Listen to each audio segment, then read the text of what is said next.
কম লবণের ডায়েট কিন্তু আমাদের উচ্চ রক্তচাপের সমস্যা বা হৃদরোগের ঝুঁকি বা স্ট্রোকের ঝুঁকি কমাতে সাহায্য করে।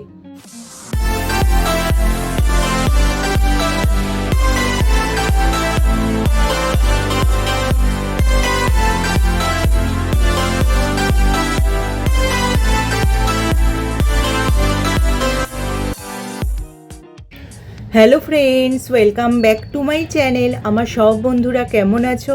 নিশ্চয়ই সুস্থ আছো এবং ভালো আছো। কম লবণের ডায়েট নিলে কিন্তু আমাদের শরীর অনেক সুস্থ থাকে এবং ভালো থাকে এবং শরীরে নানান উপকারও পাওয়া যায়। হ্যাঁ, ঠিকই ধরেছো, আজকে এই বিষয়ে আমার ভিডিওটা। চলো তাহলে কি কি উপকারে আসে কম লবণের ডায়েট জেনে নিই।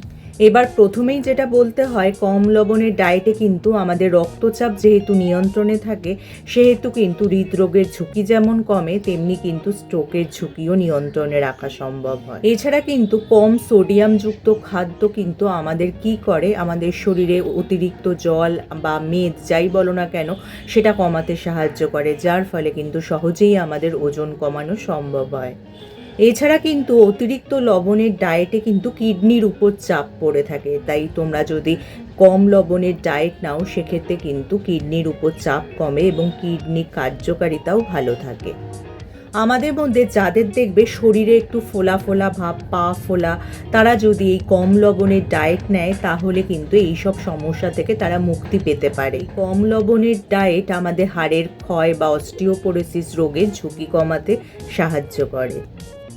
প্যাকেটজাত স্ন্যাক্স, টিনজাত খাবার বা যে কোনো প্রিজারভেটিভ দেওয়া খাবারে কিন্তু প্রচুর নুন থাকে, তাই এইসব খাবার অ্যাভয়েড করে যদি তোমরা টাটকা শাক সবজি, ফল, মাছ, ডিম, মাংস ইত্যাদি ডায়েটে রাখতে পারো তাহলে কিন্তু উপকৃত হবে।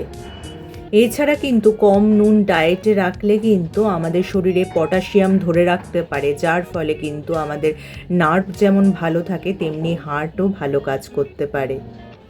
এবার সবশেষে বলবো, হঠাৎ কিন্তু পুরোপুরি লবণ খাওয়া বন্ধ না করে ধীরে ধীরে খাবারে লবণের পরিমাণ কমানো উচিত। আর চিকিৎসকের পরামর্শ ছাড়া দীর্ঘমেয়াদী কিন্তু লবণহীন খাদ্য খাওয়া উচিত নয়। এতে কি হতে পারে, তোমাদের রক্তচাপ কিন্তু হঠাৎ কমে যেতে পারে এবং শরীরে নানান সমস্যাও হতে পারে।